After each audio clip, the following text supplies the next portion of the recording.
जम्मू कश्मीर पुनर्गठन संशोधन विधेयक 2023 और जम्मू कश्मीर आरक्षण संशोधन विधेयक 2023 इस पर इस सदन में जो बहस हुई है, इसका जवाब देने के लिए मैं खड़ा हुआ। मुझे एक बात का आनंद भी है और हमारी संसदीय प्रणालिका के लिए अच्छा भी है कि किसी ने इस बिल के तत्व का विरोध नहीं किया है, इस बिल के हार्द का विरोध नहीं किया। मान्यवर, लगभग 6 घंटा चर्चा चली और कांग्रेस के श्री अमर सिंह से लेकर अधीर रंजन जी तक 29 वक्ताओं ने अपने अपने तरीके से विचार व्यक्त किए, मगर बिल के उद्देश्यों के साथ बाय एंड लार्ज सभी ने सहमति व्यक्त की। ये मैं सभी का धन्यवाद करना चाहता हूं।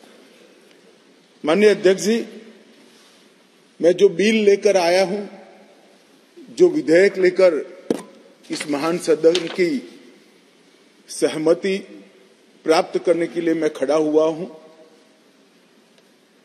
वो बिल 70 सालों से जिन्हों को अन्याय हुआ है, जो अपमानित हुए और जिनकी अनदेखी की गई है, वो सभी लोगों को न्याय दिलाने का बिल है, उनको अधिकार दिलाने का। माननीय अध्यक्ष जी, ये बिल किसी भी समाज में जो डिप्राइव लोग होते हैं उनको आगे बढ़ाना चाहिए। ये भारतीय संविधान की मूल भावना है, परंतु उसके साथ साथ इसका सम्मान न कम हो, इस तरह से आगे बढ़ाना चाहिए। अधिकार देना और अधिकार सम्मान के साथ देना, दोनों में बड़ा फर्क है। इसलिए कमजोर और वंचित वर्ग के जगह अन्य पिछड़ा वर्ग, ये नामकरण बहुत महत्वपूर्ण है। ये दोनों चीजों को ढेर सारे प्रतिपक्ष के सदस्यों ने अलग अलग तरीके से थोड़ा कम आंकने की प्रयास भी किया। किसी ने कहा कि पहले से हो रहा था, किसी ने कहा कि सिर्फ नाम बदल रहा है। मैं इन सभी को कहना चाहता हूं कि अगर हमें पिछड़ा वर्ग के लोगों के प्रति जरा भी संवेदना है, तो नाम के साथ उनका सम्मान जुड़ा है, वो जरूर देखना। नाम के साथ सम्मान जुड़ा है, वो वही लोग देख पाते हैं जो उनका उत्कर्ष अपने भाई समझकर, अपने से पीछे रह गए भाई समझकर संवेदना के साथ उंगली पकड़कर आगे बढ़ाना चाहते हैं। वो लोग इसका नाम नहीं समझ सकते जो इसका वोट बैंक के नाते उपयोग कर कर, अच्छे लच्छेदार भाषण देकर राजनीति में वोट प्राप्त करने का जरिया और साधन समझते हैं। नरेंद्र मोदी जी ऐसे नेता हैं जो स्वयं एक गरीब से गरीब घर में जन्म लेकर आज देश के प्रधानमंत्री बने हैं। वो पिछड़ों का दर्द भी जानते हैं, वो गरीब का दर्द भी जानते हैं। और जब इनके आगे बढ़ाने की बात होती है, तब कई बार तो मान्यवर मदद की जगह सम्मान के मायने बड़े होते हैं। मदद से ज्यादा व्यक्ति का सम्मान उसके सेल्फ कॉन्फिडेंस को, उसके आत्मविश्वास को और उसके गौरव को सम्मानित करता है, बढ़ाता है, जो उसके जीवन में आगे बढ़ने का कारण होता है। मैं इसलिए कह रहा हूं कि ढेर सारे सदस्यों के भाषण मैंने सुने भी है, पढ़े भी है मेरी चैम्बर में। ये भाव सिर्फ नाम बदलने से क्या होता है, वो समझाने के लिए मैं कह रहा हूं। मान्यवर, आज जो बिल लेकर आया हूं, ये बिल के बारे में मैं थोड़ी पृष्ठभूमि भी बताना चाहता हूं। जम्मू कश्मीर में हम सब जानते हैं जब महाराजा हरि सिंह जी ने भारतीय संघ के साथ इनके विलय का निर्णय किया, उस वक्त से लेकर अब तक कई सारे उतार चढ़ाव हुए। 80 के दशक के बाद आतंकवाद का एक दौर भी आया और वो बड़ा भयावह दृश्य था। पीढ़ियों से, सदियों से जो लोग अपनी भूमि पर रहते थे, अपना देश समझकर रहते थे, अपनी जन्मभूमि समझकर रहते थे, वो मूल समेत उखड़ गए मानो। और किसी ने इनकी केयर नहीं करी, इनकी चिंता भी नहीं करी, न इसको रोकने का प्रयास किया। और कई बार तो मान्यवर रोकने की जिनकी जिम्मेदारी थी वो इंग्लैंड में वैकेशन कर रहे थे, मैं नाम देना नहीं चाहता, और फिर कहते हमने कुर्बानी दी।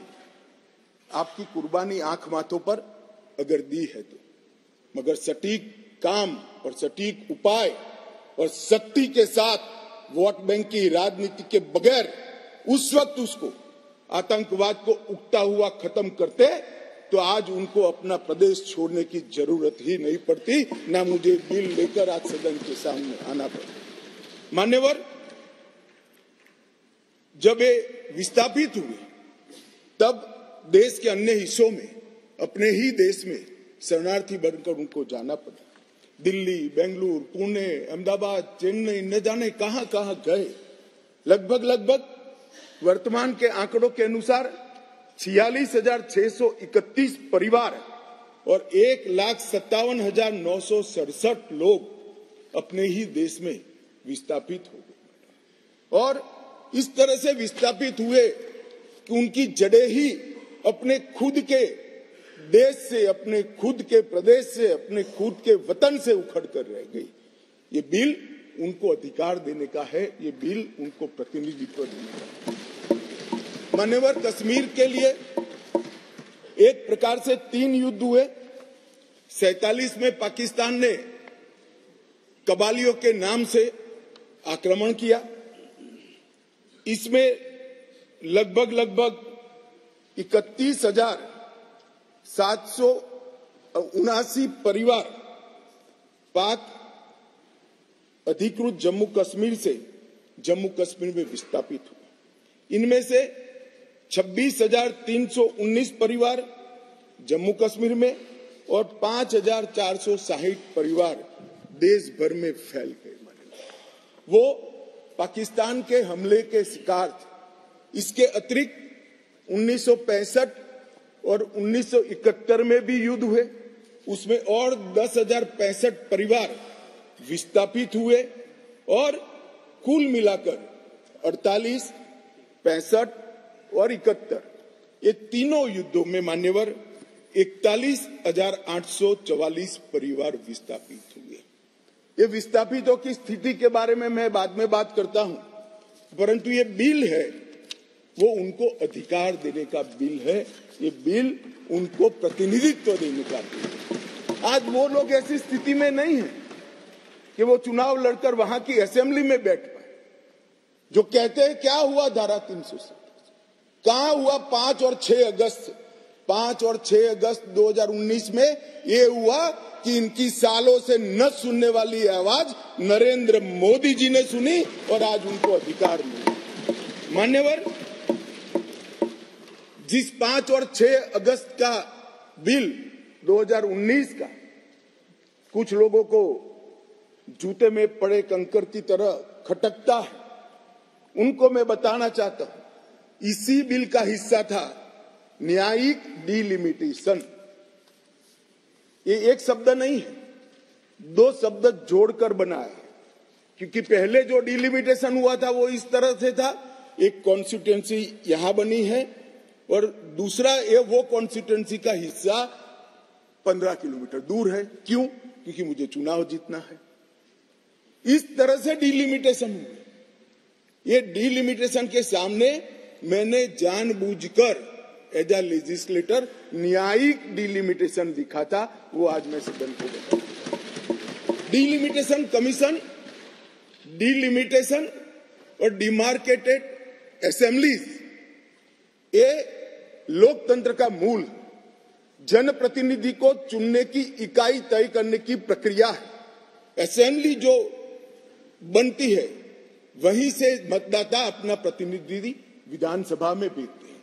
अगर डिलिमिटेशन की प्रक्रिया ही पवित्र नहीं है तो लोकतंत्र कभी पवित्र नहीं रह सकता मान्यवर। इसलिए इस बिल के अंदर हमने व्यवस्था करी थी कि डिलिमिटेशन, न्यायिक डिलिमिटेशन फिर से किया जाएगा और सभी की सुनवाई हुई। डिलिमिटेशन कमीशन जम्मू कश्मीर में सब जगह पे गया, अंतिम जिले से लेकर पहले जिले तक सब जगह घूमे।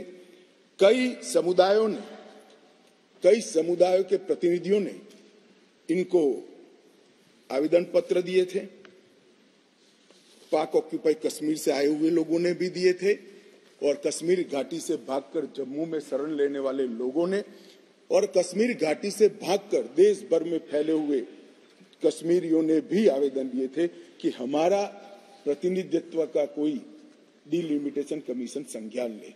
और मुझे आनंद है मान्यवर कि डिलिमिटेशन कमीशन ने इसका संज्ञान लिया। भारत के इलेक्शन कमिश्नर ने विधानसभा में 2 सीटें कश्मीरी विस्थापितों के लिए नामांकन की जा सके और 1 सीट अनधिकृत ऑक्यूपेशन जो हमारे कश्मीर का हिस्सा पाकिस्तान कर बैठा है वहां से विस्थापित लोगों में से एक व्यक्ति को नॉमिनेट करना पड़ेगा। ये इसका हाथ। अब इसमें क्या है, पहले भी मिलता था ना, पहले नहीं मिलता था। पहले सिर्फ जरूरत लगे तो प्रतिनिधित्व न हो तो महिलाओं को 2 सीट दी जाती थी। हमने 3 सीटें और अपॉइंट करने की डिलिमिटेशन कमीशन की जो सिफारिश है उसको बिल में परिवर्तन कर कानूनी जामा पहनाकर आज मैं इस महान सदन के सामने उपस्थित हुआ हूं। मान्यवर, इसमें से 2 सीटें कश्मीरी विस्थापितों के लिए होगी जो घाटी से विस्थापित हुए हैं और 1 सीट पाक ऑक्यूपाई जम्मू कश्मीर के विस्थापित व्यक्तियों के लिए नामित की जाएगी। इसमें से एक महिला होना जरूरी है।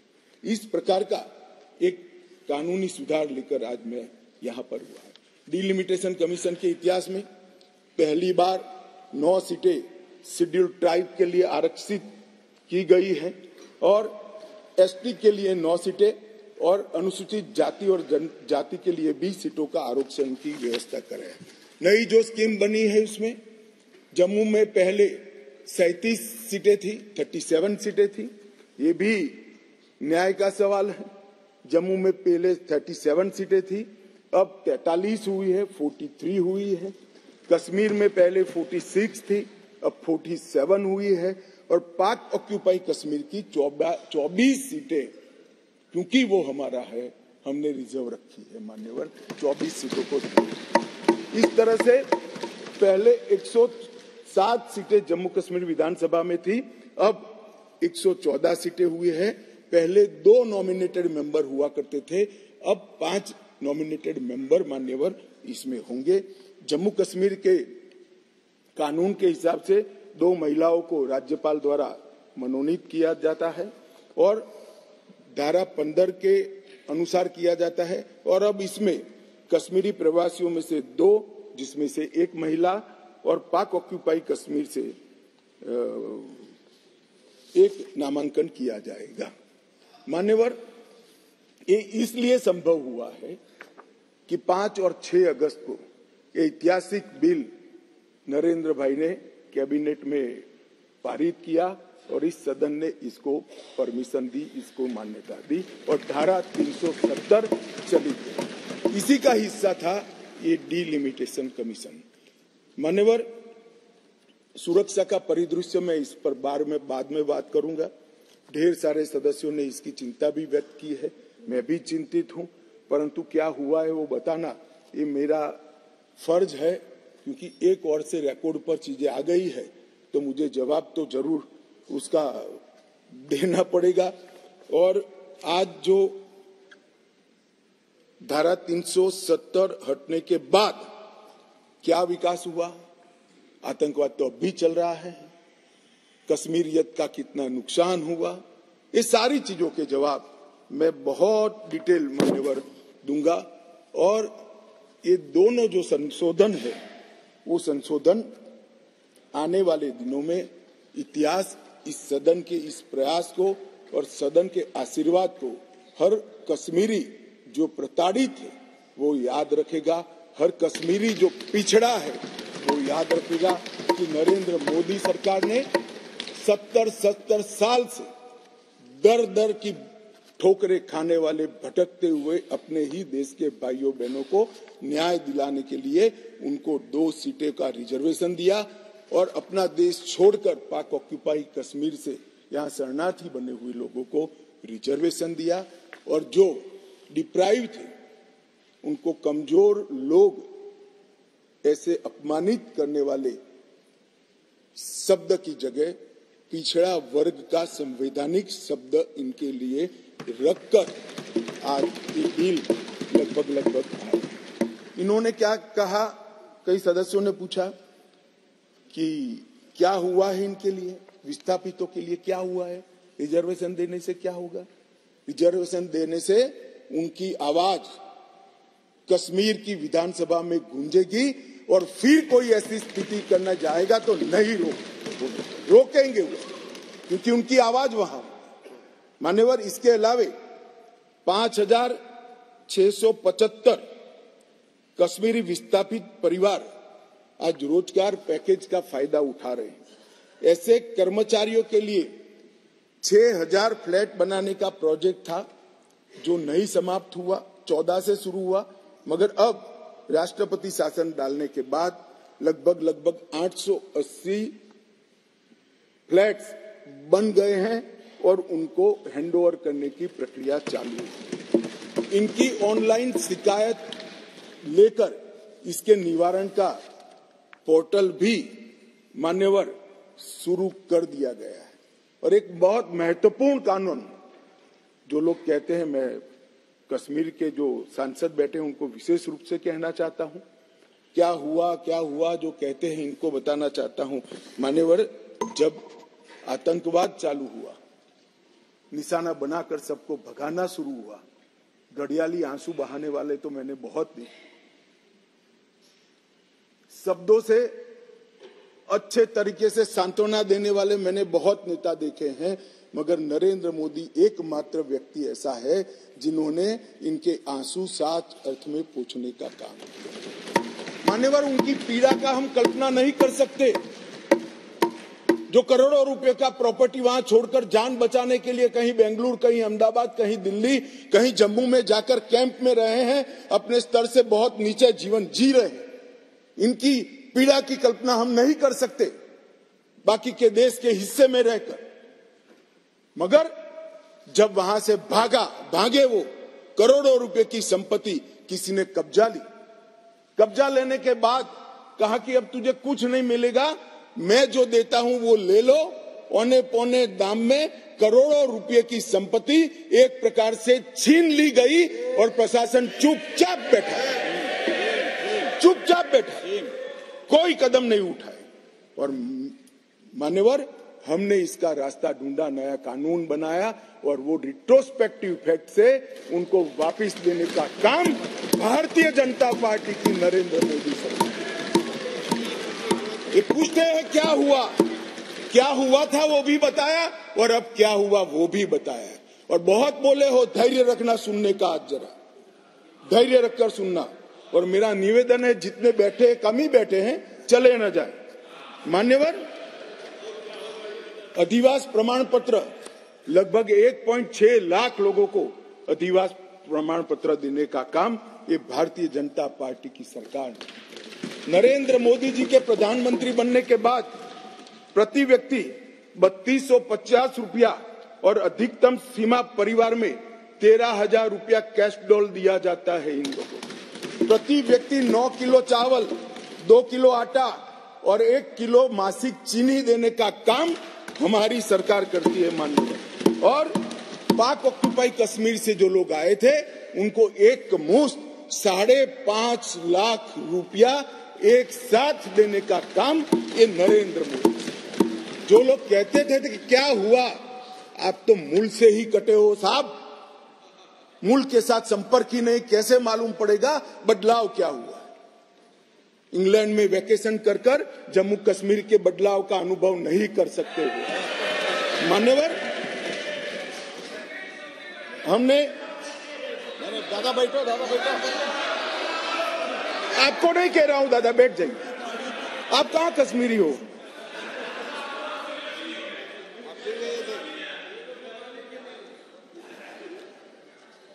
मान्यवर, एक बैकवर्ड क्लास कमीशन बनाया गया। बहुत सहभागिता का अप्रोच बैकवर्ड क्लास कमीशन ने लिया। हितधारकों के साथ कई दौर का बैठक के किया। 198 प्रतिनिधि मंडल और 16,000 लोगों को की सुनवाई हुई। 750 दिन ये प्रक्रिया चली। सभी 20 डिस्ट्रिक्ट में जाकर ये सुनवाई की गई और लगभग 26,000 से ज्यादा पोस्ट में मिली हुई लिखित अर्जियों को भी संज्ञान में ले लिया गया और जम्मू कश्मीर आरक्षण अधिनियम इसके अंदर सुधार करने का अभी जो आया है उसमें से एक मूल तत्व, बाकी के 2 बिल तो ST department, schedule tribe department और पिछड़ा वर्ग डिपार्टमेंट लेकर आएंगे, मगर अभी एक तत्वतः फेरफार किया है, बदलाव किया है। जो मसूदी साहब कहते थे कि पहले भी था, हाँ था, पहले था, परंतु कमजोर वर्गों के लिए था। इसकी जगह संवैधानिक नाम अन्य पिछड़ा वर्ग देकर उनका सम्मान करने का काम नरेंद्र मोदी जी। यहाँ कांग्रेस के ढेर सारे मित्र बैकवर्ड क्लास करते हैं। कुछ नेता होते हैं जिनको हाथ में कुछ लिखकर पकड़ा लो तो 6 महीने नया कागज ना आए तब वही बोलते रहे बैकवर्ड क्लासेस। भाई पहले आपका इतिहास तो देखो। मान्यवर, मैं ऐतिहासिक सत्य के साथ इस सदन के अंदर स्टेटमेंट करने में झिझक नहीं रहा हूं कि बैकवर्ड क्लास का सबसे बड़ा विरोध और बैकवर्ड क्लास को रोकने का काम कोई एक पार्टी ने किया है तो कांग्रेस पार्टी ने किया है। मान्यवर, आज मैं पूछना चाहता हूं सदन की, पवित्र सदन के अंदर खड़े रहकर, पिछड़ा वर्ग आयोग को 70 साल से संवैधानिक मान्यता नहीं दी जाती थी। क्यों नहीं दी जाती थी? क्यों उनको सम्मान नहीं मिलता था? जबकि संविधान का मैंडेट था, मगर नहीं दिया गया। नरेंद्र मोदी जी ने इसको संवैधानिक मान्यता देने का। मैं आज पूछना चाहता हूं इस सदन के अंदर जो आम सभाओं में बैकवर्ड क्लास कर घूमते हैं, मैं फिर से कहता हूं, उनको मालूम नहीं है इनकी पार्टी ने क्या किया है।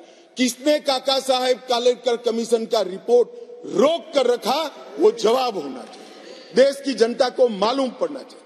मंडल कमीशन के रिपोर्ट तक जब तक वो सत्ता के बाहर नहीं गए तब तक लागू नहीं हुआ, और बाद में लागू हुआ भी तो विपक्ष के नेता ए नाते स्वर्गीय राजीव गांधी ने इसका विरोध किया। मान्यवर, विरोध। और आज वो बैकवर्ड क्लास की बात कर रहे हैं। मान्यवर, वो लोग बैकवर्ड क्लास की बात कर रहे हैं। कभी भी सेंट्रल एडमिशन स्कीम के अंदर बैकवर्ड क्लास को रिजर्वेशन देने का काम कांग्रेस पार्टी ने कभी भी नहीं किया। केवल और केवल नरेंद्र मोदी जी के नेतृत्व में भारतीय जनता पार्टी ने किया। सैनिक स्कूलों में भी दिया जाता है, नीट के अंदर भी दिया जाता है, और सेंट्रल स्कूल्स के अंदर भी पिछड़ा वर्ग के बच्चों को सम्मान के साथ पढ़ने की व्यवस्था ये भारतीय जनता पार्टी की सरकार है। मान्यवर, अब आप इनको बिठा दीजिए। मान्यवर,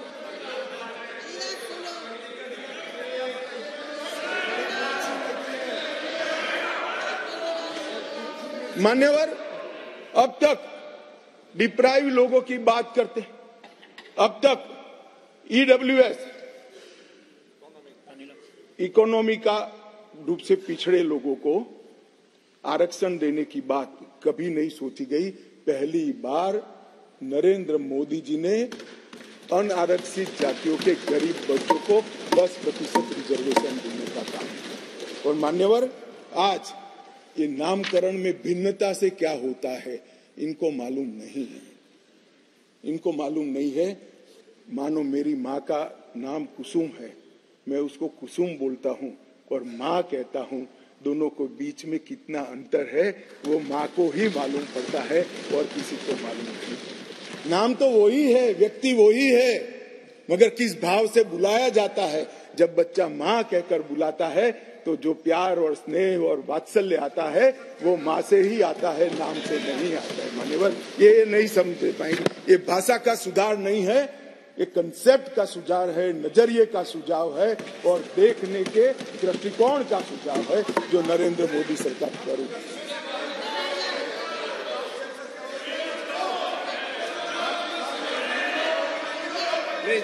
प्लीज।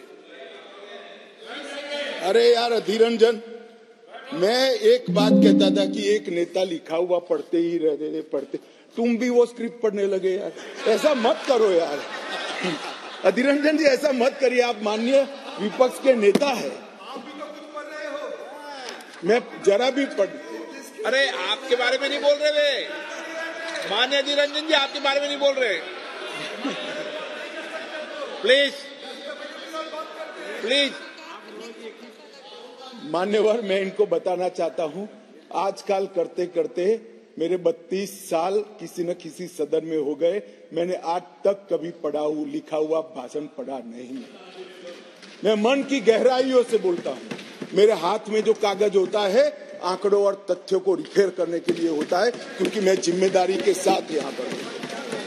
मान्यवर, प्लीज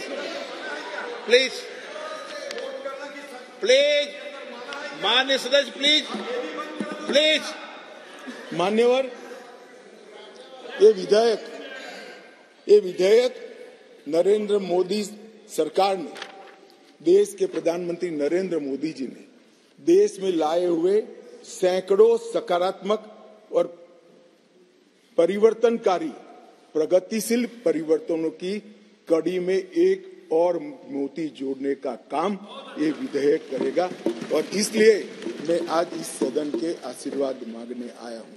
मान्यवर, कुछ सदस्यों ने बात के अंदर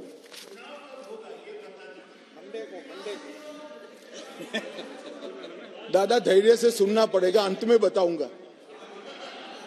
बताऊंगा, तब तक आप टोके बगैर बैठे।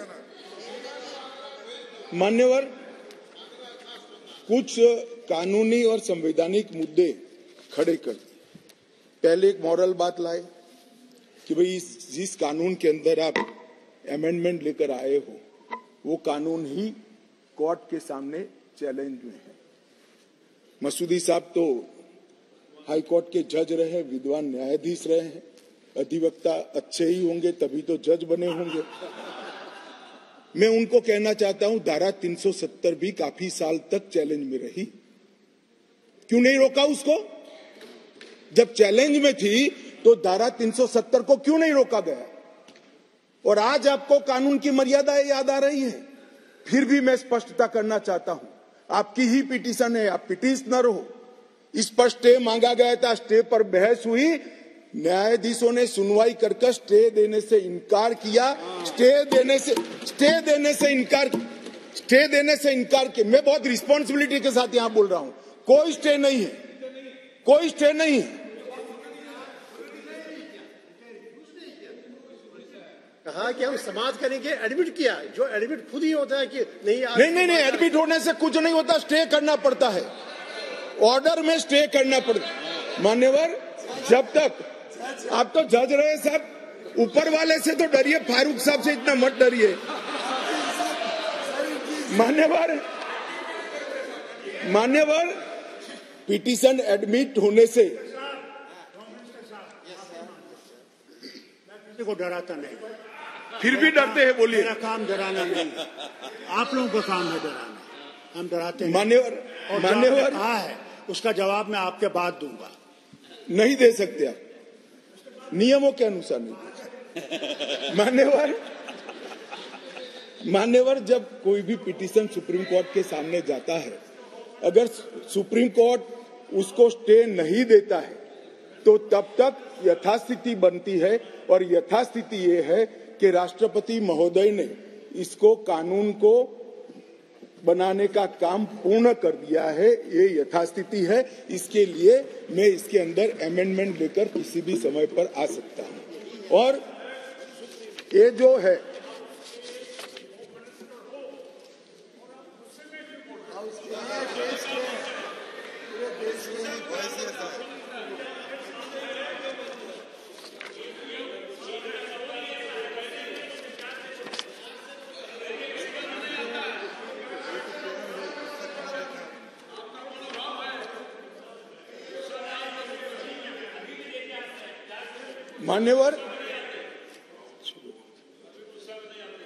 मान्यवर उसके बाद कहा गया मनीष तिवारी जी के द्वारा कि अनुच्छेद 3 में कहीं पर भी यूटी का प्रावधान नहीं है। अब मैं मान्यवर कोई कंफ्यूजन नहीं रहना चाहिए, बहुत बड़ी बात माननीय सदस्य ने करी है। मैं अनुच्छेद 3 इस सदन में पढ़ना चाहता हूं। नए राज्यों का निर्माण और वर्तमान राज्यों के क्षेत्रों, सीमाओं या नामों में परिवर्तन, ये अनुच्छेद का मूल चीज है। इसके अंदर आगे किसी राज्य में उसका राज्य क्षेत्र अलग करने अथवा 2 या अधिक राज्यों को या राज्यों के भागों को मिलाकर अथवा किसी राज्य क्षेत्र को किसी राज्य के भाग के साथ मिलाकर नए राज्य का निर्माण देश की संसद कर पाएगी। अब इन्होंने कहा यूटी नहीं है, यूटी का इसमें प्रोविजन नहीं है, मगर शायद उन्होंने पूरा पढ़ा नहीं या जानबूझकर आगे उन्होंने सदन को बताया नहीं। इसी के नीचे आर्टिकल 3 के नीचे ही स्पष्टीकरण किया। इस अनुच्छेद के खंड क से ड में जिसमें सारी चीजें आता है, राज्य के अंतर्गत संघ राज्य क्षेत्र समाहित है। तो वहां पर राज्य मीन्स संघ राज्य क्षेत्र अपने आप हो जाता है। तो ये इनको मैं मनीष जी को थोड़ा स्पष्टता करना चाहता हूं कि इतना बड़ा गैरकानूनी काम कम से कम नरेंद्र मोदी सरकार नहीं कर सकती। ये कोई इंदिरा गांधी की सरकार नहीं है जो इस प्रकार के कानून लेकर आए। भाई अभी बहस नहीं हो सकती, बाद में मैं आपको सवाल, मैं बाद में आपको मौका दूंगा क्वेश्चन पूछने का, अभी बैठ जाइए। मैं बाद में आपको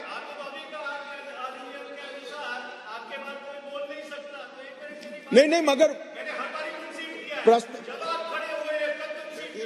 देखिए मनीष जी, मैं प्रश्न ले सकता हूं। मैं महोदय को अभी कहता हूं, बाद में मनीष जी का प्रश्न। चलिए, ये भी नियमों के अंदर। मान्यवर बाद में उन्होंने कहा कि अनुच्छेद 3 के परंतु को निलंबित करके राष्ट्रपति शासन डाला क्योंकि ये प्री डिजाइन था। मान्यवर मेरे पास लिस्ट है। आंध्र प्रदेश में राष्ट्रपति शासन 1973 में डाला, हम नहीं थे, कांग्रेस की सरकार थी, परंतु निलंबित किया गया था। अरुणाचल में डाला गया, परंतु निलंबित। 81 में आंध्र प्रदेश में उनकी सरकार, परंतु निलंबित किया था। 1990 में परंतु निलंबित किया था। बिहार 1969 कांग्रेस सरकार, परंतु निलंबित किया था। 72 परंतु निलंबित किया था। 1977 परंतु निलंबित किया था।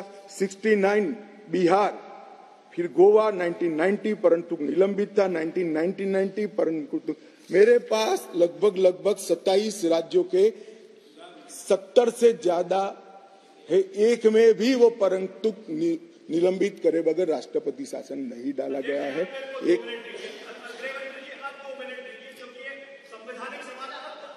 एक मिनट मानिए, ऐसे टाइम तो मैं दूंगा ना प्लीज। मान्यवर मैंने कहा उनको मैं जवाब सवाल पूछने दूंगा, वो क्यों इतने विचलित हो रहे हैं?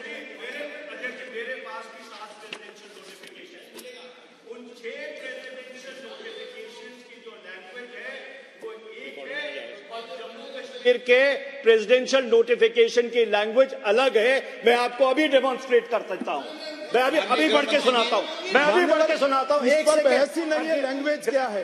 इस बहस इस पर है कि अनुच्छेद 3 के परंतु को, जिसमें असेंबली का पावर यहाँ पर आता है, इसको निलंबित किया गया है या नहीं किया? एक लिमिटेड क्वेश्चन पर हम है, कहाँ है बात ही खड़ी होती है। मंत्री जी नो, माननीय अध्यक्ष जी, मुझे संरक्षण दीजिए, ऐसे नहीं हो सकता बिल का जवाब। नो माननीय गृह मंत्री जी, आपका रिकॉर्ड भी नहीं जा रहा है, इससे माननीय गृह मंत्री जी। मान्यवर, आप प्लीज मुझे व्यवस्था दीजिए, ऐसे बिल का जवाब नहीं दिया जा सकता, ऐसे महत्वपूर्ण बिल का। एक मिनट। नो माननीय, मैंने आपको कहा आपको सवाल पूछने का मौका दूंगा, प्लीज माननीय गृह मंत्री जी।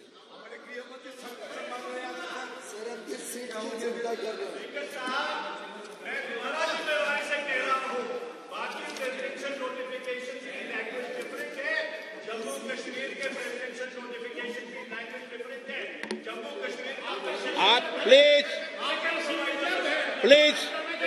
नो, माननीय रामकृपाल जी प्लीज, माननीय मनीष तिवारी जी प्लीज। मान्यवर, ढेर सारे सदस्यों ने जम्मू कश्मीर में आतंकवाद की चिंता का जिक्र किया, वो चिंतित भी थे। अच्छी बात है, चिंता हो रही है, होनी भी चाहिए, सभी को होनी चाहिए। उन्होंने सीधा सीधा इसको आर्टिकल 370 को निरस्त करने से जोड़ा। उन्होंने क्या हुआ, अब भी आतंकवाद चल रहा है। उन्होंने क्या हुआ, अभी कुछ दिन पहले सेना के कुछ जवान शहीद हो गए, ऑफिसर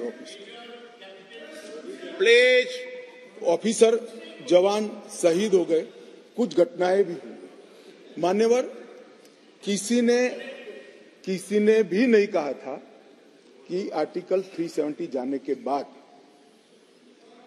कश्मीर में आतंकवाद समाप्त हो जाएगा। सुनिए ना, सुनिए, अरे भाई सुनो ना, मैंने कहा था आतंकवाद का मूल आर्टिकल 370 के कारण खड़ा हुआ अलगाववाद की भावना है। आर्टिकल 370 जाने से अलगाववाद में बहुत बड़ी कमी आने वाली है और इसके कारण आतंकवादी भावनाओं में कमी आएगी। रिकॉर्ड की बात है भाई अधीररंजन जी। अब मैं बताता हूं, 1994 से 2004, इसमें शासन पर मैं नहीं जा रहा, कालखंड बोल रहा हूं, कई शासन आए हैं। टोटल आतंकवाद की कुल घटनाएं 40,164 हुई। छोटी छोटी घटनाएं भी है, कुछ बड़ी भी है। 2004 से 14 मनमोहन सिंह सोनिया जी के शासन का समय आतंकवाद की घटनाएं 7,217 हुई, 7,270। और नरेंद्र मोदी सरकार में 14 से 23 तक सिर्फ 2,000 हुई, 70% की कमी आई। और मैं थोड़ा और एक्सप्लेन करना मांगता हूं कि ये जो 2,197 आई है, इसमें से एक घटना का जिक्र है। 65% घटनाएं पुलिस की गई कार्यवाही के कारण अकर हुई है। मतलब कोई जगह पे सूचना मिलती है कि आतंकवादी छिपा है, पुलिस इस पर हमला करती है, तो भी वो आतंकवादी मुठभेड़ मानी जाती है। इस प्रकार की 70% कमी आई है 2004 से 14 में, और 14 से 23 में नागरिकों के मृत्यु के अंदर 72% की कमी आई है, और सिक्योरिटी फोर्सेस के मृत्यु के अंदर 59% की कमी नरेंद्र मोदी सरकार में।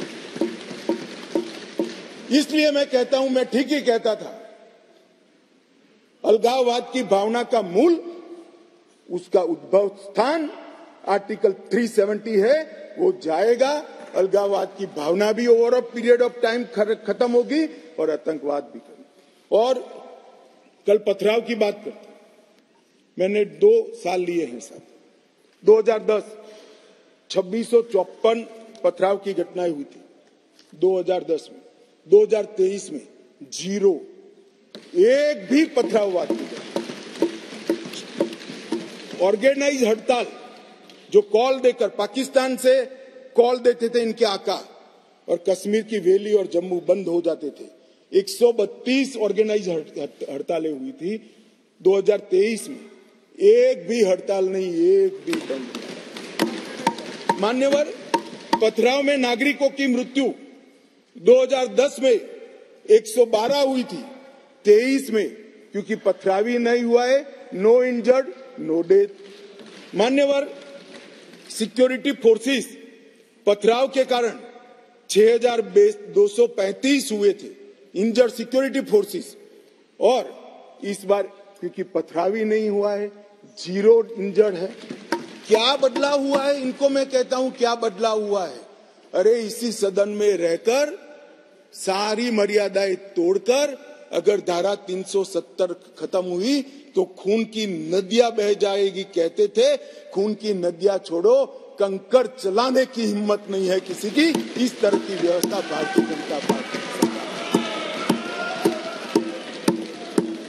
और मान्यवर, सीज फायर के वायोलेशन की घटना 2010 में 1 साल में 70, 2023 में 2, घुसपैठ 2010 में 489, 2023 में सिर्फ 48, आतंकवादी मारे गए 112 मारे गए थे। कुल मिलाकर एवरेज निकाल दे तो 278 आतंकवादी मारे गए हैं। मान्यवर, वापिस लौट गए, पहले 18 वापिस लौटे थे, अब 281 वापिस लौट गए। पाकिस्तान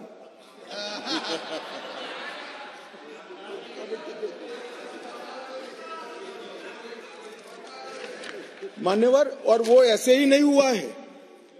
जम्मू कश्मीर की लोगों की सुरक्षा और इनके जीवन की क्वालिटी सुधारने के लिए नरेंद्र मोदी जी के नेतृत्व में भाजपा सरकार ने अथक परिश्रम किया है।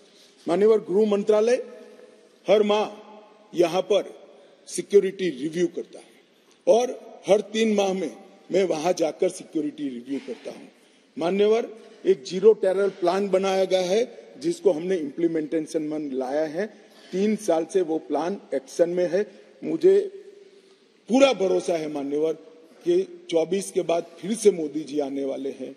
26 आते आते 0 टेरर प्लान 100% इम्प्लीमेंट होगा। मान्यवर, इसके साथ साथ कंप्लीट एरिया डोमिनेशन का प्लान बनाया है, वो भी 2026 तक समाप्त हो जाएगा। और पहले सिर्फ टेररिस्टों को मारते थे, हमने इसकी इकोसिस्टम को खत्म किया है। इसके साथ साथ टेरर फाइनेंस पर इकोसिस्टम को खत्म करने के लिए केस किए।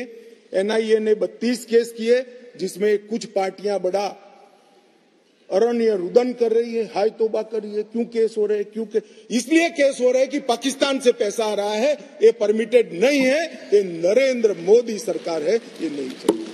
एनआईए द्वारा 32 केस हुए, एसआईए द्वारा 51 केस हुए, 83 केस टेरर फंडिंग और फाइनेंस के हुए हैं। लगभग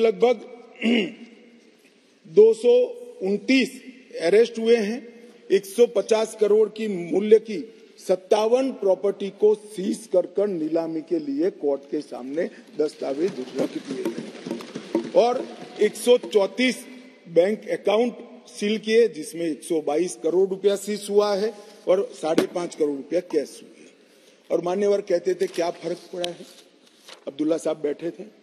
अब्दुल्ला साहब, आप जब मुख्यमंत्री पद छोड़े तब से लेकर मोदी जी प्रधानमंत्री बने तब तक 19 तक जम्मू कश्मीर में थिएटर नहीं चलते थे। पूरे देश को मालूम ही नहीं है, जम्मू कश्मीर में थिएटर नहीं चलते थे। धारा 370 खत्म होने के बाद 2021 में जम्मू कश्मीर में पहला थिएटर शुरू हुआ। 30 साल के बाद क्या परिवर्तन हुआ है पूछते हैं, इसलिए मैं कह रहा हूं कि ये परिवर्तन हुआ है। श्रीनगर में एक मल्टीप्लेक्स बना, पुलवामा, शोपिया, बारामूला, हंदवाड़ा 4 नए थिएटर खुले। 100 से अधिक फिल्मों की शूटिंग शुरू हो गई। जो फारूक साहब ने अंतिम देखा होगा, बाद में नहीं देखा होगा किसी ने, अब शूटिंग शुरू हो गई है। और लगभग 100 मूवी थिएटरों के लिए बैंक लोन के प्रस्ताव आज बैंक में पेंडिंग। ये मान्यवर इंडिकेटर है, थिएटर खोलने की स्थिति ही नहीं थी। क्यों बंद करने पड़े थे मुझे बताओ ना। ऐसा तो है नहीं कि जम्मू कश्मीर में कोई थिएटर पिक्चर देखना नहीं चाहता है, आराम से देखे जाते थे, मगर बंद करने पड़े थे। मान्यवर, लगभग कहते थे कि क्या हुआ था कि 370 खत्म करना पड़ा। 45,000 लोगों की मृत्यु हुई है और मैं मानता हूं ये 45,000 लोगों की मृत्यु की जिम्मेदार ये धारा 370 थी जो नरेंद्र मोदी ने उखाड़ कर फेंक दिया। मान्यवर, ढेर सारे परिवर्तन जो पूछते हैं क्या हुआ क्या हुआ क्या हुआ, मैं इसका जवाब देने के लिए खड़ा हूं। मान्यवर, जम्मू कश्मीर और लद्दाख को पहले एक अलग संविधान, अलग ध्वज और एक जमाने में अलग राजधानी, दो राजधानियां हुआ करती थी। श्यामा प्रसाद मुखर्जी ने जिस उद्देश्य के लिए जान दी थी, कुछ सदस्यों ने इसको पॉलिटिकल नारा कहा। ये पॉलिटिकल नारा नहीं है, ये देश की इच्छा थी। इस देश में 2 संविधान न हो, 2 प्रधानमंत्री न हो और 2 झंडे न हो। देश का झंडा, देश का निशान एक ही होना चाहिए, एक ही निशान के तले पूरा देश है। और कुछ सदस्यों ने कहा हमसे वादा किया गया था, हमसे वादा किया गया था। वादा किससे किया था? अंग्रेजों ने जो स्कीम बनाई थी आजादी के वक्त, कांग्रेस ने जिस स्कीम को अप्रूव किया, उसमें पूरा अधिकार महाराजा का था। देश भर में कहीं तो पब्लिक को नहीं पूछा गया। क्यों जम्मू कश्मीर में पूछना? और मैं वादे की भी बात करता हूं। चलो मान लेते हैं हमारे संविधान निर्माताओं ने वादा किया था, मगर आप आधा अधूरा पढ़ते हो, इसलिए कंफ्यूजन होता है। इसके अंदर आर्टिकल 370 के अंदर ऊपर टेम्पररी प्रोविजन लिखा गया था। टेम्पररी का मतलब क्या होता है? आजीवन अधिकार हो गया ना जी। कब का जाना चाहिए था, हिम्मत नहीं थी, नरेंद्र मोदी जी ने हिम्मत करी और धारा 370 को समाप्त। कोई वादा खिलाफी नहीं। एक स्पिरिट जो संविधान का था कि आर्टिकल 370 टेम्पररी है, ये टेम्पररी का दिन ही नहीं आता था। मोदी जी ने 5 अगस्त को वो दिन ला दिया और टेम्पररी था वो चला गया। मान्यवर, पहली बार कश्मीरी, डोगरी, हिंदी और अंग्रेजी और उर्दू को राज्य की आधिकारिक भाषाएं बनाई। मान्यवर, राइट टू एजुकेशन एक्ट पहली बार, उसकी चर्चा होगी तब बताऊंगा, बैठ जाइए।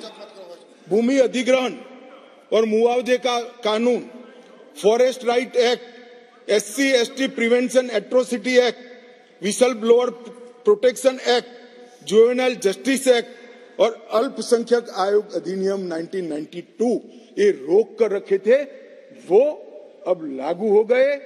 असेंबली वहां की 6 साल की बना कर रखी थी, अब वो भी 5 साल की हो गई। और बड़े बदलाव हुए। मान्यवर, मैं आज कहना चाहता हूं, हम भी गए थे लाल चौक पर तिरंगा फहराने के लिए, रोक दिया था मोदी जी और हमारे उस वक्त के अध्यक्ष मुरली मनोहर जी गए और लाल चौक में तिरंगा फहराया था। मान्यवर, तिरंगा फहराने के लिए जद्दोजहद करनी पड़ती थी। आज हर घर तिरंगा, घाटी का एक भी घर ऐसा नहीं था जहां पर तिरंगा न फहरा। मान्यवर, ये बदलाव आज लाल चौक में सारे धर्म के त्योहारों को रंग चंग के साथ मनाया जाता है और सारे धर्म के लोग पार्टिसिपेट करते हैं। बंधारण संविधान की स्पिरिट को अब नीचे उतारा गया है। ये जो पूछते हैं क्या हुआ क्या हुआ क्या हुआ, मैं उनको जवाब देना चाहता हूं। मान्यवर, मैं उनको जवाब देना चाहता हूं, जब आर्टिकल 370 गया उसके पहले GSDP 1 लाख करोड़ था, सिर्फ 1 लाख करोड़। आज 2,27,927 करोड़ GSDP, सिर्फ 5 साल में डबल। रोजगारी ढेर सारी बढ़ी। पहले 94 डिग्री कॉलेज थे मसूदी साहब, अब 147 हो गई। IIT, IIM और 2 एम्स, सबसे पहला राज्य ऐसा है जहां 2 एम्स दिए गए, वो हमारा जम्मू कश्मीर। मेडिकल कॉलेज पहले 4 थे 70 साल में, 7 नए मेडिकल कॉलेज बनाए गए, 15 नर्सिस कॉलेज बनाए गए। मेडिकल सीट 500 थी, अब नई 800 सीटें जोड़ने का काम आर्टिकल 370 जाने के बाद हुआ है। 367 PG की सीटें थी, उसमें नई 397 सीटें जोड़ने का काम नरेंद्र मोदी सरकार ने किया है। और लगभग मिड डे मील 6 लाख लोगों को मिलता था, अब 9,13,000 लोगों को मान्यवर मिड डे मील मिलता है। प्रधानमंत्री ग्राम सड़क योजना की एवरेज 158 किलोमीटर थी, अब 8,068 किलोमीटर प्रति साल हो गई। क्या हुआ है जो पूछते हैं इनको मैं बताता हूं। मैं देता हूं जवाब।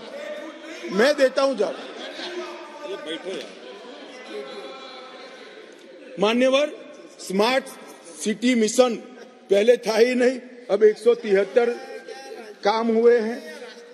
प्रधानमंत्री आवास योजना में 70 साल में 24,000 घर दिए गए थे। ये 5 साल में 1,45,000 लोगों को घर देने का काम नरेंद्र मोदी सरकार। 75 साल में 4 पीढ़ियों ने 7,82,000 लोगों को पीने का पानी पहुंचा चुके थे। अब नए 13 लाख परिवारों को पीने का पानी पहुंचाने का काम नरेंद्र मोदी सरकार ने किया। मान्यवर, शिशु मृत्यु दर 22 थी, वो कम होकर 14.30 पर लाने का काम नरेंद्र मोदी सरकार ने किया है। और लगभग 47 जन औषधि केंद्र थे, इसकी जगह 227 जन औषधि केंद्रों पर आज सस्ती दवाइयां वहां पर 5 साल में मिल रही है। मान्यवर, स्पोर्ट्स में युवाओं की भागीदारी 2 लाख से बढ़कर 60 लाख तक पहुंची है, क्योंकि अब खेल हो सकते हैं। मान्यवर, पेंशन के लाभार्थी में 6 लाख से 10 लाख तक पहुंचे हैं। ये सारा परिवर्तन केवल और केवल नरेंद्र मोदी सरकार ने आर्टिकल 370 जाने के बाद किया है। और जो राष्ट्रपति शासन को क्रिटिसाइज करते हैं उनको मैं बताता हूं, हम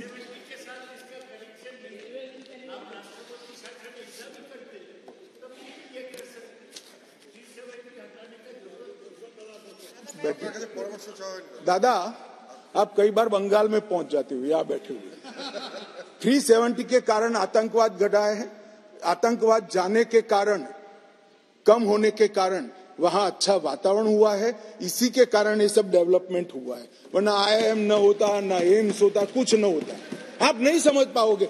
जब हमारा सरकार बंगाल में आएगा, वातावरण सुधरेगा और विकास होगा, तब मालूम पड़ेगा कि क्या परिवर्तन है।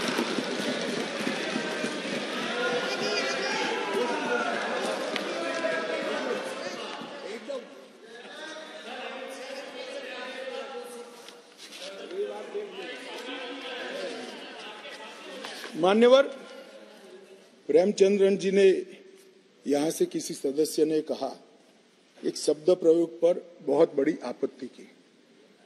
मैं वो शब्द प्रयोग की अनुमोदन करने के लिए आज मेरी बात कहना चाहता हूं। मैं वो शब्द प्रयोग को सपोर्ट करना चाहता हूं। वो शब्द प्रयोग था नेहरूवियन ब्लंडर। नेहरू के समय में जो ब्लंडर हुआ था, इसके कारण कश्मीर को भुगतना पड़ा। मैं मान्यवर इस सदन में खड़ा रहकर आपके आसन के सामने जिम्मेदारी के साथ कहता हूं कि 2 बड़ी गलतियां जो पंडित जवाहरलाल नेहरू के प्रधानमंत्री काल में हुई, उनके लिए गए निर्णयों से हुई। इसके कारण सालों तक कश्मीर ने सहन करना पड़ा। एक सबसे बड़ी गलती, जब हमारी सेना जीत रही थी, पंजाब का एरिया आते ही सीज फायर कर दिया गया और पाक ऑक्यूपाई कश्मीर का जन्म हुआ। अगर सीज फायर 3 दिन लेट होता तो पाक ऑक्यूपाई कश्मीर आज भारत का हिस्सा।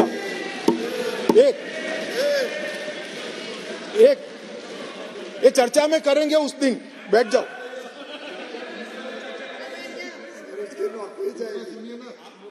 चर्चा है पूरा दिन। मान्यवर, और दूसरा,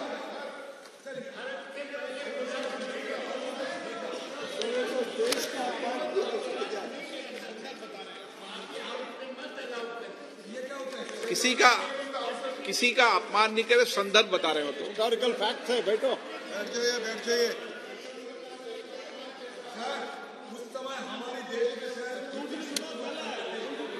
सारे हमारी खोज कंट्रोल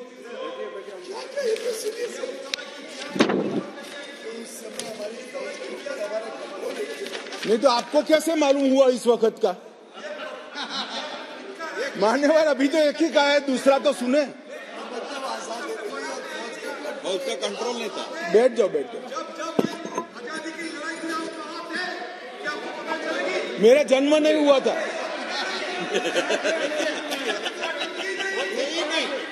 मान्यवर अमित भाई नहीं थे। आजादी की लड़ाई में तुम कहाँ थे? अरे तो माननीय गृह मंत्री जी ने, एक मिनट प्लीज दादा, माननीय गृह मंत्री जी ने ऑफिशियल स्टेटमेंट दे दिया था कि आजादी की लड़ाई के समय का पूरा स्टेटमेंट कोर्ट में दे दिया, अभी फिर दे देंगे। बेटा सुनो, आप बता दो साहब इनको एक बार। दूसरी गलती, दूसरा भी संदर्भ और कर दें आप, गलती नहीं संदर्भ, सॉरी। मान्यवर, एक ही गलती बताने से इतना तिल मिला गया है। नहीं, मैंने हटा दिया। मैं तो सिर्फ नहीं, ऐसा नहीं है, मैं सिर्फ दो ही बताना चाहता हूँ। एक, पूरा कश्मीर जीते बगैर सीज फायर कर लिया, और दूसरा, यूएन के अंदर हमारे मसले को ले जाने की बहुत बड़ी गलती है। मान्यवर, मैं एक कोट अनकोट पढ़ना चाहता हूं। मैंने बहुत सावधानी से आपके द्वारा उठाए गए बिंदुओं को देखा, एक पत्र का हिस्सा है। मैंने बहुत सावधानी से आपके द्वारा उठाए गए बिंदुओं को देखा है, लेकिन मुझे डर है कि मेरे विचार आपके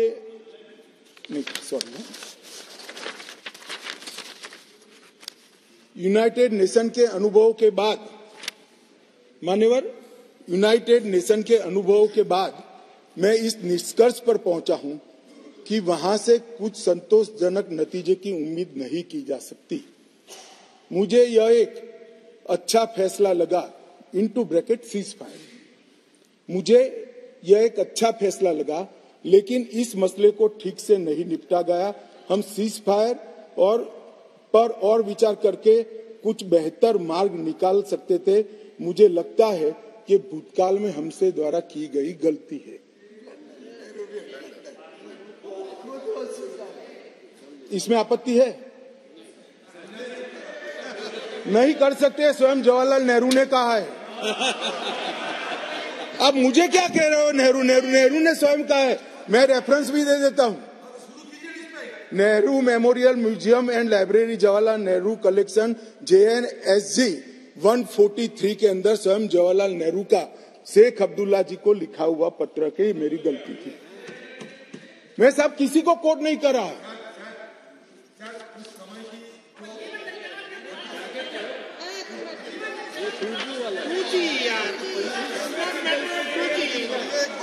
कम्युनिकेशन का मसला नहीं है।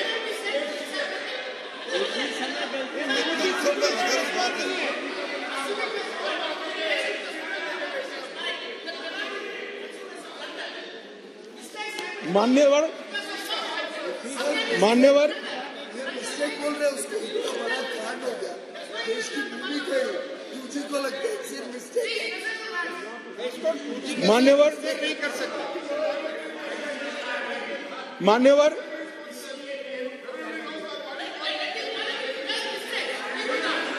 सर ये सोचिए, भूमि चली गई, मिस्टेक बोलता है, ब्लंडर। मान्यवर, अरे यार, ये नेहरू जी ने लिखा है, सूरज समझते नहीं हो? अनुवाद हो रहा है या नहीं हो रहा है अंदर? ये नेहरू जी ने कहा है, मैंने नहीं कहा है। माने मैं तो नेहरू जी का कोट पढ़ रहा हूँ, क्यों गुस्से हो रहे हैं मुझ पर? गुस्सा होना है तो नेहरू जी पर होना चाहिए। ये उनका कोट है, मुझ पर गुस्से हो रहे हैं। मेरी तो समझ में ही नहीं आता है।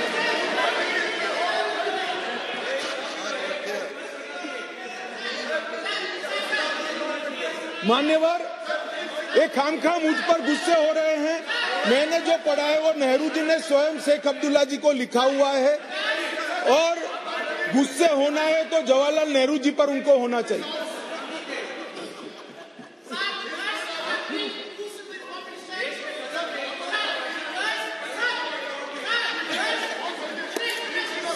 क्या हो रहा है इधर क्या हो रहा है? बैठिए प्लीज, बैठिए प्लीज, आप भी बैठिए। माननीय गृह मंत्री जी,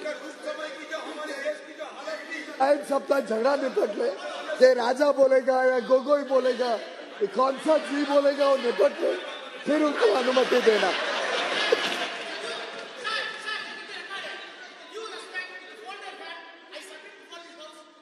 Home Minister, the words which are being used as against Nehru by the Home Minister are not at all matching to the stature of Home Minister. माननीय गृह मंत्री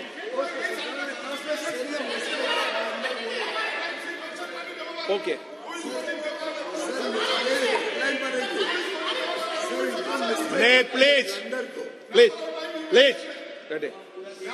प्लीज पीछे से सीनियर मेंबर कह रहे हैं आपको प्लीज बैठ जाइए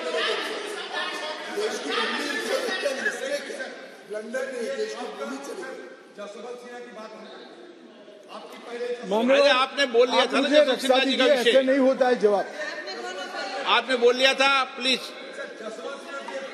अरे आपने कोट किया है बैठो अभी माननीय गृह मंत्री जी आपका रिकॉर्ड में जा रहा बाकी रिकॉर्ड में जा रहा मान्यवर उस वक्त जब यूएन में मामला भेजना था तब भी निर्णय बहुत आनंद फानंद में लिया गया मामले को संयुक्त राष्ट्र चार्टर के अनुच्छेद 35 की जगह 51 के तहत ले जाना चाहिए था मेरा तो मत है ले जाना ही नहीं चाहिए मगर ले जाना था तो 51 के तहत ले जाना चाहिए था इसकी जगह 35 पर ले गए वो भी कई लोगों ने रिकॉर्ड पर सलाह देने के बावजूद भी निर्णय कर दिया गया कि अनुच्छेद 35 के तहत ले जाएंगे और कुछ लोगों को मेरी भाषा मैं क्या कर सकता हूं मैं तो इस देश की भाषा बोलता हूं मतलब इस देश की भाषा तमिल भी है हिंदी भी है बंगाली भी है मराठी भी है तेलुगु भी है कन्नड़ भी है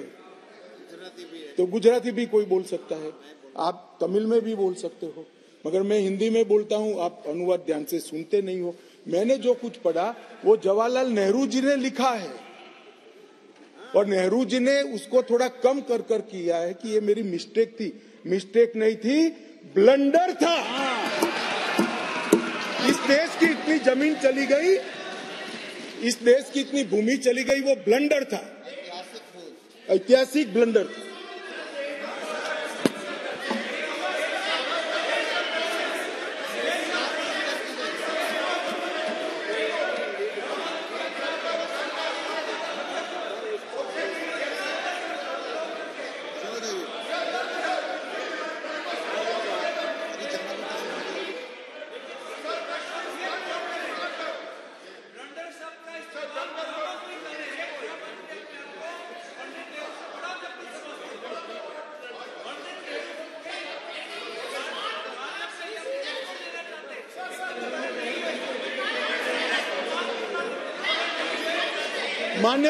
माननीय सदस्य ये शब्दों की व्याख्या को समझो प्लीज नो प्लीज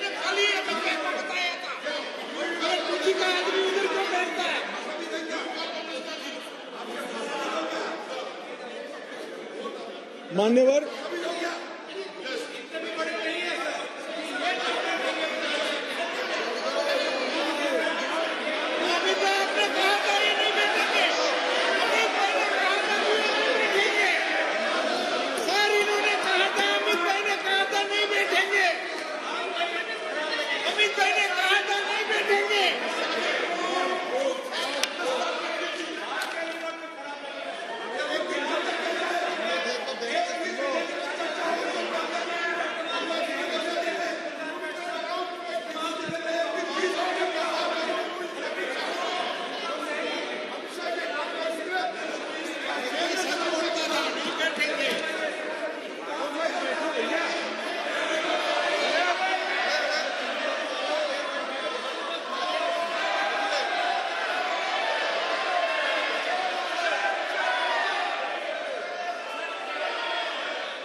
माइक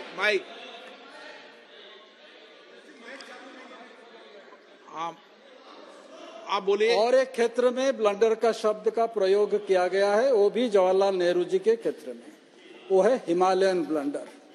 इसके बारे में भी गृह मंत्री जी थोड़ी बात बोल सकते हैं। ब्लंडर से ऐसा है मान्यवर, मैं माननीय सदस्य को कहना चाहता हूं, माननीय सभ्यश्री को कहना चाहता हूं, खाली ब्लंडर से इतना नाराज है, हिमालयन बोलता तो इस्तीफा देकर जाते। आजाओ बैठो। मान्यवर, मुझे अभी एक हमारी ट्रेजरी बेंच में बैठे हुए सदस्य ने कहा, मेरे साथी मंत्री ने कहा कि अमित भाई उन्होंने सुबह बताया था आपको कि ये चले जाएंगे, आप पहले से कहते थे। मुझे कोई बताया नहीं, मेरे ऐसी बातचीत ऑफ द रिकॉर्ड कभी होती है, परंतु मैं जानता हूं कि पिछड़ा वर्ग की जब जब बात आती है कांग्रेस कभी सहयोग नहीं करेगी, छोड़ सकती।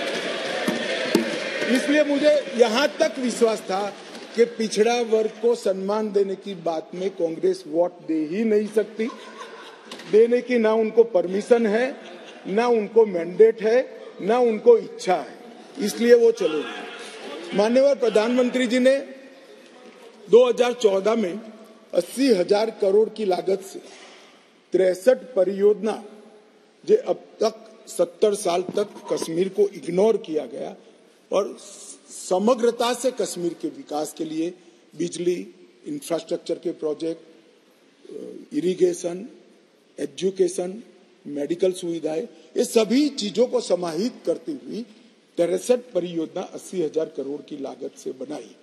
इसमें लगभग 9 परियोजनाएं 21,000 करोड़ की लद्दाख की थी, जो अब अलग यूटी में चली गई, परंतु जम्मू कश्मीर की बात करें तो 32 परियोजनाएं 58,477 करोड़ की लगभग पूरी हो गई है और 58,000 करोड़ में से 45,800 करोड़ रुपए का व्यय समाप्त। ये मैं बताता हूं, ये कह रहे कि क्या हुआ है, इसके लिए मैं कुछ योजनाओं का नाम भी जरूर पढ़ना चाहूंगा। 5,000 मेगावाट के लक्ष्य रखकर 4,287 करोड़ की 642 मेगावाट की कीरू हाइड्रो परियोजना, क्वार हाइड्रो परियोजना 540 मेगावाट 5,000 करोड़, रतले हाइड्रो परियोजना 5,200 करोड़ 850 मेगावाट, 8,112 करोड़ की 1,000 मेगावाट की सोपाक दल दूल हाइड्रो परियोजना, सावलकोट हाइड्रो परियोजना 1,856 मेगावाट की 2,300 करोड़ की और शाहपुर कंडी बांध सिंचाई और बिजली परियोजना 2,793 करोड़ की। सिर्फ जल विद्युत के अंदर इतना सारा पैसा ये 10 साल के अंदर इन्वेस्ट हुआ है और पहली बार सौर ऊर्जा 1600 मेगावाट की प्राप्त करने के लिए भी प्रोजेक्ट वहां पर डाला गया है। 38 ग्रिड स्टेशनों का निर्माण हुआ, 467 किलोमीटर नई ट्रांसमिशन की लाइनें बिछाई गई, 266 उप स्टेशनों को बनाया गया और 11,000 सर्किट किलोमीटर की HT और लोड LT लाइनों को बिछाने का काम नरेंद्र मोदी सरकार ने किया है। सिंचाई का जहां तक सवाल है, 62 करोड़ की रावी नहर योजना पूरी कर ली गई, 45 करोड़ का टसर चलन 3 त्राल सिंचाई योजना का पूरा किया गया। झेलम और सहायक नदियों के बाढ़ प्रबंधन के लिए 399 करोड़ के तीसरे चरण का काम पूरा हो गया। 1632 करोड़ का दूसरे चरण का काम चल रहा है और चरण 1 का काम पूरा होकर 31,800 क्यूसेक से बढ़कर 41,000 क्यूसेक की परिवहन की क्षमता आज परिवहन कर रही है। शाहपुर कंडी बांध परियोजना भी पूरी हो गई है। जम्मू प्रांत की प्रमुख नहरों से 3 पीढ़ियों से गाद नहीं निकाली गई थी। 59 दिन में ही राष्ट्रपति शासन लगने के बाद गाद निकालने का काम 70 साल के बाद पूरा हुआ है। रेल नेटवर्क का विस्तार हुआ है। 3,127 करोड़ रुपए की अनुमानित लागत से 8.45 करोड़ की लंबी विंड ट्यूब काजीकुंड बनिहाल सुरंग का निर्माण हो गया है और लगभग 8,000 किलोमीटर नए रोड ग्रामीण सड़क योजना के बनाए। जम्मू कश्मीर के 10 शिल्प को GI टैग मिला। डोडा का गुच्छी मशरूम भी GI टैग मिला। RS पूरा के बासमती चावल को जैविक प्रमाण पत्र जारी किया गया और समग्र कृषि विकास के लिए 5013 करोड़ की योजना की गई। पूरे देश में सिर्फ गरीब व्यक्तियों को 5 लाख तक का स्वास्थ्य का पूरा खर्चा सरकार उठाती है साहब, पूरे देश में सिर्फ गरीबों का उठाती है। जम्मू कश्मीर में सभी व्यक्तियों का 5 लाख तक का पूरा खर्चा आज सरकार उठाती है। हमने बहुत रुजुता के साथ, बहुत संवेदनशीलता के साथ जम्मू कश्मीर को संभालने का कहा है। जो लोग कह रहे थे क्या हुआ, भारतीय जनता पार्टी का शासन आने के बाद अंतिम पर्यटक 14 लाख थे, अब 2022-23 में 2 करोड़ पर्यटकों ने जम्मू कश्मीर का, और जून 23 तक 1 करोड़ समाप्त हो गया है। मुझे विश्वास है कि 2 करोड़ का भाजपा सरकार, नरेंद्र मोदी सरकार का रिकॉर्ड नरेंद्र मोदी सरकार ही समाप्त हो। इस दिसंबर में रिकॉर्ड हुआ। जम्मू कश्मीर जो एक ऐसा गंतव्य स्थान बना है जिसका वातावरण प्राकृतिक हो, मानांक वैश्विक हो, दृष्टिकोण आधुनिक हो, आतिथ्य पारंपरिक हो और अनुभव में मनोरंजन और रोमांच दोनों हो, इस प्रकार का एक पर्यटक स्थल आज बना है। होम स्टे की नीति बनी है, फिल्म की नीति बनी है, हाउस बोट के लिए भी एक पॉलिसी बनाने का काम कर रहा है। जम्मू रोपवे परियोजना 75 करोड़ खर्च कर पूरा कर ली गई है और इंडस्ट्रियल पॉलिसी भी पूरी कर ली गई है। और मैंने फिर से, आप फारूक साहब आए इसलिए फिर से कहना चाहता हूं कि पूरे देश भर में गरीबों को ही 5 लाख रुपया का स्वास्थ्य का पूरा खर्चा नरेंद्र मोदी सरकार उठाती है। जम्मू कश्मीर में सभी लोगों का 5 लाख।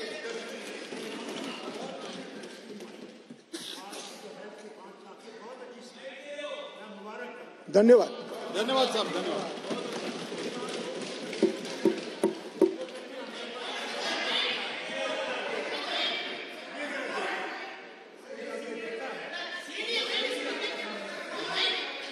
अरे राजा एक टेली कम्युनिकेशन का नहीं है यार, कश्मीर का है, काहे को खड़े हो जाते हो?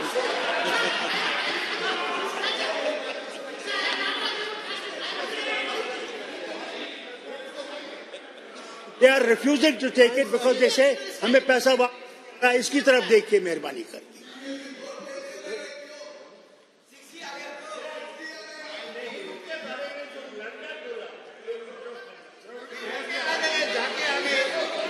मान्यवर बैठिए दादा, आपके जाने के बाद एक मान्य सदस्य खड़े हुए, उन्होंने कहा इसके लिए ब्लंडर नहीं हिमालयन ब्लंडर भी शब्द प्रयोग किया गया। मान्यवर अंत में मैं जो बिल लेकर आया हूं, अंत में मैं जो बिल लेकर आया हूं वो सालों से जो वंचित थे, अधिकारों से वंचित थे, अपना देश, अपना प्रदेश, अपना घर, अपनी भूमि, अपनी जायदाद छोड़कर अपने ही देश में निराश्रित हो गए, ऐसे लोगों को अधिकार लेने का बिल है। जिनका देश ही छूट गया, ऐसे लोगों को अधिकार लेने का बिल है। और जो वर्षों से सम्मान से वंचित थे, ऐसे पिछड़ा वर्ग के लोगों को संवैधानिक शब्द अन्य पिछड़ा वर्ग से सम्मानित करने का ये बिल है। मैं अतः सदन से निवेदन करना चाहता हूं कि मेरी पार्टी का आप जरूर विरोध करिए, प्रधानमंत्री जी की नीतियों का भी करिए, मेरा व्यक्तिगत तौर पर भी करिए, मगर बिल का उद्देश्य बहुत पवित्र है। कम से कम पिछड़ा वर्ग के लोग और हमारे विस्थापित हैं, उनकी ओर देखते हुए आप समर्थन करिए और इसको सर्वानुमत से पास करिए।